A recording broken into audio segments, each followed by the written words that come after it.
Hi everyone, it's great to be here at the DGC conference in Saudi Arabia. Thank you very much for having me. I'm going to be doing a presentation all about augmented reality and how it's going to start taking over our lives in the next few years. So I am actually the CEO of a company called Dream Reality Interactive, and we're an immersive entertainment studio. And I'll talk a little bit more about that now. But today's talk is all about augmented reality and the revolution that is coming. There are so many cameras in the world, and all of them will start to have some form of augmented reality embedded within them. So it will become second nature to us to be using this. So I'm very excited to bring this talk to you today. So who am I? I am Dave Ranyard, as I've said. I run a studio, Dream Reality Interactive. We're actually a bunch of developers who come from PlayStation. And we worked for a long time at PlayStation, making a lot of different games there. And then we broke away a few years ago and set ourselves up as an independent studio. I also work quite a lot with BAFTA, which is the British Academy of Film and Television Arts. And they have a big section for games now as well. And I've been on their advisory committee for 7 years. I'm also on their children's committee. And I've done some work on their immersive advisory board as well. And I'm an advisor to the Game Developers Conference in San Francisco, which I've been doing for 12 years or more now. And I help them choose the content for the conference every year. This is a picture of me in a game that we've recently released called Sing Heads. And I'll tell you more about that later. But it's, as you can see, there's already a bit of AR action going on in that picture. And prior to all this, I was the head of a studio for PlayStation in London. It was about 150 people. And we made a lot of different games. Quite a lot of them had augmented reality aspects, or were fully augmented reality, or virtual reality as well. And I'll talk about a few of those in a moment. And before doing that, very strangely, I was a DJ and musician for China Records, which is a subsidiary of Warner Brothers. That's me on the left some 25 years ago. Just behind King's Cross Station in London. I don't know what we were doing there. And prior to that, my education was both degrees at the University of Leeds, a computer science degree originally, and then a PhD in artificial intelligence, which has been useless for about 20 years, but now is actually in vogue. Very exciting to have. So let's get into AR. Actually, the studio I used to run for PlayStation kind of created the genre of AR games. Back in 2003, we released a game called iToy Play. And this was a very simple premise. You had a PlayStation, it's obviously connected to a television, and you could get a webcam. It was a PlayStation branded webcam that would plug into the PlayStation, and then you could see yourself on TV, and there were simple interactions. And in fact, I'll show you a video of this in just a minute. And you can sort of see this old lady in this top left picture looking at a TV, and that's actually a still from the setup video. And then the picture on the right, that's one of the games that was with iToy Play. So you can see how you would see yourself as part of this augmented world. These other game characters and game objects were brought together with your world. So it was a harmonizing of the real world and these augmentations. And at that time, it was very simple computation. So everything was in 2D, and all we could really look for was motion tracking. But there's obviously been a lot of technological advancements since then. And the kind of things you could do then on a PlayStation 2, you could do that and much more on a pretty standard mobile phone these days. We progressed from these simple 2D games to things that were a bit more sophisticated. And you can see the bottom left, iPet. That was a big brand for PlayStation that we also worked on. And this was about a pet that would engage with you and kind of live in your living room with you. And so instead of being straight 2D, we actually learned here where the floor was, and the pet could run around on the floor. But again, it was pretty simple AR. And the bottom right was a project we did, which was very interesting, with J.K. Rowling. And she actually wrote new content from the Harry Potter world for this book. We actually created a physical book that you could hold, and it had AR markers on it. And then we would augment those markers. But with a lot of these, certainly with these bottom two, it was a slightly unusual experience because the augmentation only happened on the TV that you were looking at. It didn't happen like right in front of you. So it was a slightly disconnected experience in that you'd be looking at yourself at the TV. Let's say you have the book. You can see all amazing things happening on the book. But if you look down and look at the book in the real world, it just looks like some weird blue squares. As we progress and as we work towards having AR glasses, that could all change, and that book could be augmented right before your very eyes. So this is some really early projects, and I do want to show you one of them. I'll just show you a little bit of iToy Play, just to give you an understanding of what that game was like.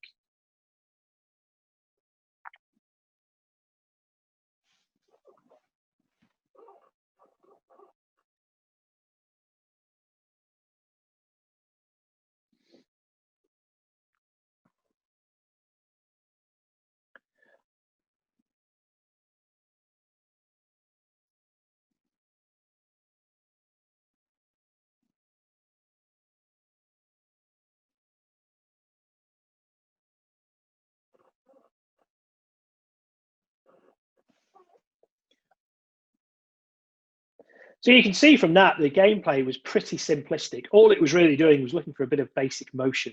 And so we managed, the game designers managed to turn that into cleaning windows, which was kind of a neat trick, really, because it was pretty basic, but they still managed to make it quite an entertaining game out of it. So that was then. That's 17 years ago now. It's quite a long time.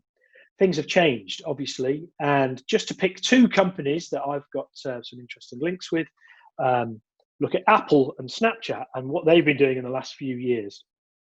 So about 3 years ago, Apple announced a platform within their iOS system called ARKit. And this works with the back camera of a phone or a tablet, and it identifies where the floor is, where walls are, and then you can add things in the right sort of lighting perspective and so on, to make it yourself believe that by looking through the phone or looking through the iPad, that those things are actually in the world with you. They've also, interestingly, bought a headset manufacturer. This was back in the, I think, 2017, 2018. And they have made some patents in sort of wearable AR tech. And I'll talk about some of the rumors as to when Apple might actually get to some consumer products later in the presentation.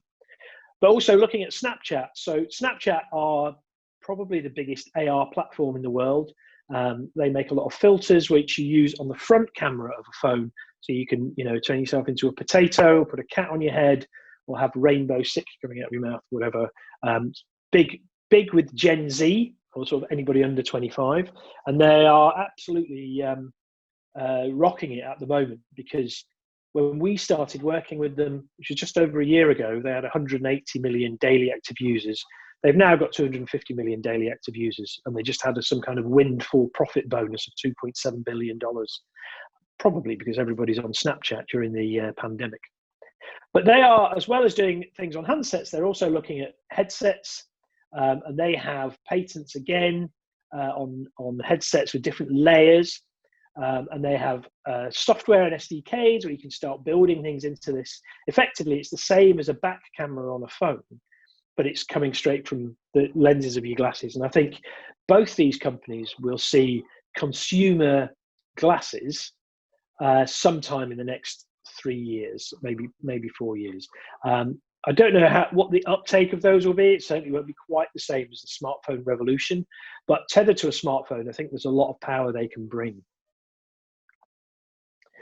And where are we now? Well, actually, it's interesting. So I think one of the things that's interesting from quite a few companies, so Snapchat are doing this with Bitmoji, Apple have done this, Facebook have done this, Samsung are creating avatars of yourself that actually work in AR as well. And I think this is another sort of convergence that's coming with AR, of how not only how we augment the environment around us, but actually how we augment ourselves and how we represent ourselves as avatars. And I'll come on to a bit more of that later. This top middle shot is actually one of our games, which I'll talk through as a case study shortly, called Orbu. And this is where we create a sort of mini golf experience with an iPad or an iPhone. On the right, we've got a Snapchat filter. It's probably one of the most famous, where you can turn yourself into a little doggy. Bottom left, we've got Minecraft Earth. So Minecraft is one of the biggest sort of digital game IPs and communities in the world, and they've now created an AR version called Minecraft Earth, where you can build Minecraft objects and leave them in the real world. And I think this sense of persistence and overlaying data on the real world is something that's very interesting. It's a trend that we're going to see more and more of. And in the bottom middle, we have Magic Leap, who raised an awful lot of money for their very cool glasses to do various different things with, although I think their current trajectory is more in the enterprise space. So who's working in the AR space? Well, Apple, we've already seen, they've done things with the handsets. They see augmented reality as another layer on cameras. I mean, they have several cameras in every phone now, and AR really adds to what you can do. So you can even think of an Instagram filter as AR, to be honest. But having these things built into the handsets is very important to Apple. But we also know they've filed a number of patents around headsets, and the Apple rumor mill is that there'll be a version of Apple glasses coming in 2023. And I think the best way to think of the sort of functionality you might get out of some AR glasses is the sort of functionality you get out of a smartwatch. So if you think of having a smartwatch tethered to your phone, it might give you information on who's calling you, messages that are being sent, maps if you're walking or driving around. So there are some quite light but very, very helpful productivity apps that you could get with some glasses. But also you could have gaming too. So imagine playing Pokemon Go, which is an AR and maps-based game where you walk around and catch Pokemon. Imagine playing those with AR glasses. It would be super cool because you'd really feel like the Pokemon were in your environment. Snapchat is just a huge AR platform in itself. It's all about cameras. It's all about augmented your experience, all the experience of the world around you. They also own a company called Bitmoji, which have millions and millions of people have digital representations of themselves, either as a head or as little cartoon characters that come out as stickers, or as 3D characters that can go into other environments. Google have AR Core, that's their equivalent of AR Kit. Similar feature sets between the two, to be honest. But both the big tech giants, they're taking a big interest in AR. Facebook are taking this very seriously as well, and they have big AR departments and pushes, and they also have an avatar system. Microsoft have HoloLens, and this is more aimed at enterprise. So it is a headset you put on. It's quite big, but it is powerful, and you can have collaborative working. You can view different things, even if you're in different places. But they're really focused on selling it to industry and enterprise, and then bringing it to the consumer later. And Magic Leap, as I said, originally started out doing things more consumer facing, but I think now they're also going enterprise. And I put Bose at the bottom, who are an audio company. And why have I done that? It's quite interesting, actually. So as well as what you can see, augmented reality can actually apply to audio. And in fact, Bose have created these sunglasses which have audio built into the arm. So the glass in them is just sunglasses. It doesn't do any extra visuals, but the audio can do things, and it can do things based on location. And actually, I went to this experience called Consequences, where walking around different rooms of a nightclub, it actually played out a story. It's almost like a radio play that was interactive, because by walking around different real spaces, I triggered different parts of the story. So I just wanted to put a nod in there to audio, because the thing for me about AR is it's really about convergence. So it's not just about putting visuals in front of you. It's about having those visuals tied to persistent data, tied to the real world. It's about understanding where the desk is or the table, so that the objects that you put into this world can hide behind the table, or jump on the table, or hide behind the sofa, or run down the street and turn a corner. It's about what you can hear, and that audio being relative to what's happening. So if you have a character run out of the room, it sounds like it's running out of the room, and so on. And as I said, it's all about convergence. So I like to think of the experience you can get with some AirPods, with a smartwatch, with voice like Siri or Alexa. All these interactions combined create an amazing AR experience. And they're all sort of coming up slightly different ways, So, but what I think we'll find in the next few years is that these things converge. So your smartwatch and your head and your AirPods actually work pretty well in sync together already, and with a voice control, and then with augmented reality visuals, I think this will be a really strong augmented reality experience that will really remove a lot of friction from our lives and make it and become incredibly dependent on them. I think we've all seen people walking down the road with a smartphone in front of them, stabbing at it. It's a slightly unrealistic thing to do, and I think that will start to disappear over the next 5 to 10 years. I've also just put this picture in the bottom middle. This is actually from the Facebook Portal device, which is like a picture frame that can go on a desk. But it's actually designed as a sort of Skype for grannies, I call it. It's a very simple video communication platform. But it has loads of AR features built into it. But I think what's really interesting is they don't advertise it as an AR device. So this is a difference between VR and AR. Virtual reality, you have to go and buy a virtual reality headset. You have to say, I'm going to spend $350 on an Oculus Quest because I want a VR hardware device. With AR, you buy a phone. Oh, it happens to have some AR in it. You buy a Portal from Facebook. Oh, it happens to have some AR in it. You buy a TV that's got a webcam built in. Oh, it happens to have some AR in it. AR is coming to us through stealth and is going to be ubiquitous in the very, very soon. We've got AR mirrors where we can look at a mirror and it can actually tell us information about ourselves or change the image that we're looking at and so on. So for me, it's all about this convergence, and we can see it happening and getting closer every day.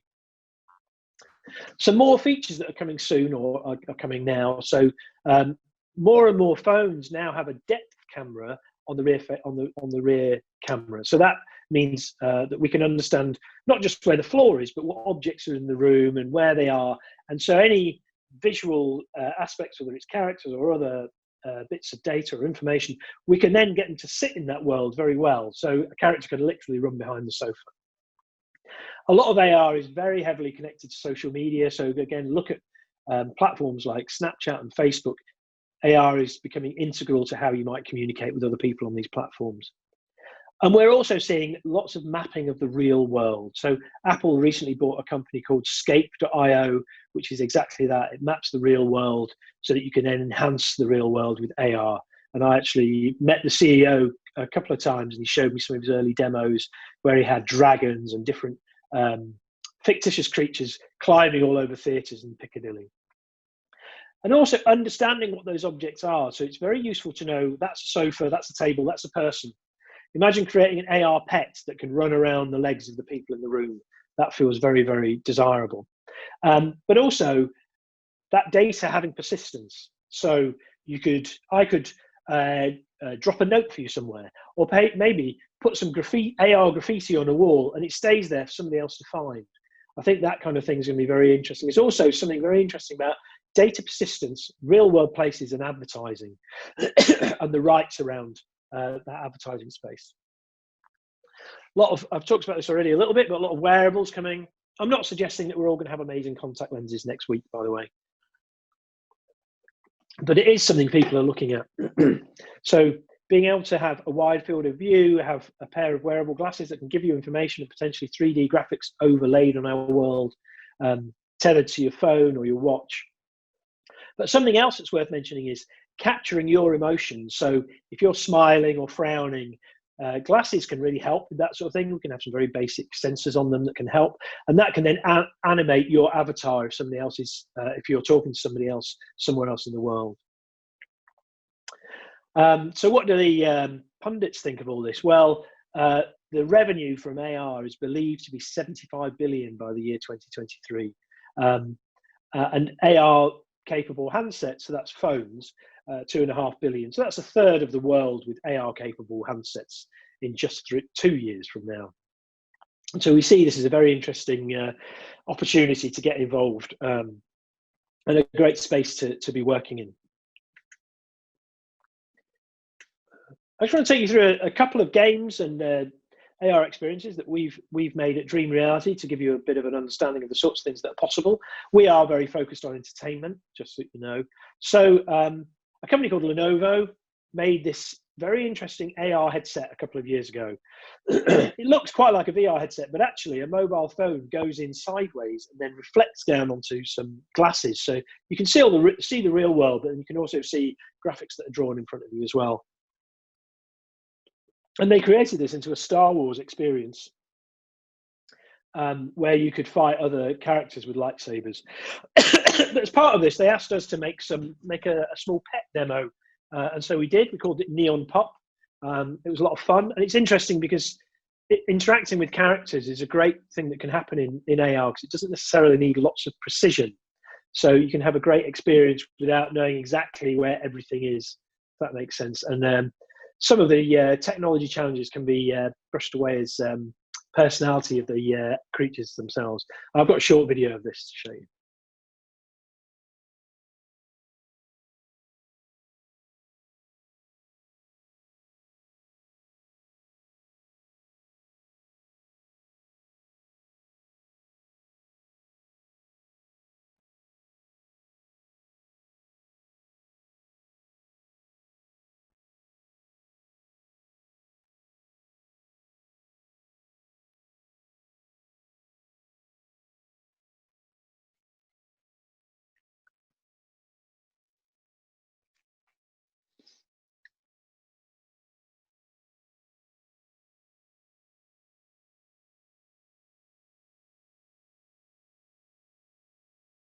The next one I'll take you through is a game we made called Orbu. And this is available on the iOS App Store now. It uses Apple's AR kit. And we were very fortunate to launch this in partnership with Tim Cook, who does a great tweet for us. Thank you very much, Tim. And this was experience making this game. We took a mini golf sort of game mechanic, but then turned it into these beautiful Japanese gardens with these cute little characters that would roll around and actually be the ball. So again, I'll just show you a video of this.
So one last case study to show you, very, very quick.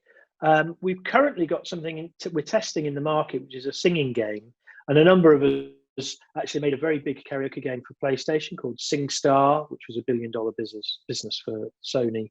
And then we've partnered with Snapchat and Bitmoji to create this unique experience where you sing clips from really famous songs, but we use your Bitmoji and turn it into a 3D version of yourself. So I'll just show you the launch video we have for this.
So, and just a quick plug, we are doing an equity raise at the moment. Great team, great partnership with Snapchat and some others as well. We've got that product in the market with some very strong demand. and a number of other games coming as well. So if you're interested, please contact me or Pamina at drihq.com. Anyway, getting to the end now. So a quick summary. AR is really about a convergence of technology. It's not just about putting some visuals in the world. It's about interacting with them, using voice as well, using audio, understanding the space, having persistent data. Also, AR handsets are becoming the norm, and we see that prediction that 2.5 billion AR-capable handsets in the market in just a couple of years. And finally, this is a revolution that's happening by stealth. It's not the same as some other immersive technologies where you really need to opt in. This is happening whether we expect it or not. You know, more and more cameras, more and more screens in our lives, and naturally those are now getting AR capable, and I think that's really interesting. So a couple of quick nods from two of the biggest CEOs in the world. Tim Cook, in a few years, we are not going to be able to imagine our lives without AR, and he's generally a pretty smart guy. And Mark Zuckerberg, at some point in the 2020s, we will get breakthrough augmented reality glasses that will redefine our relationship with technology, and that's Mark Zuckerberg now. So that's my talk. I hope it's been interesting and of value to you, and I'll be around at the conference, so I would love to catch up with anybody who wants to chat. Thank you very much. Dreams do come true with Dream Reality and AR. Can't wait to play their game. And now, ladies and gentlemen, coming up next, more about the mobile gaming in KSA with Gameloft. Let's go.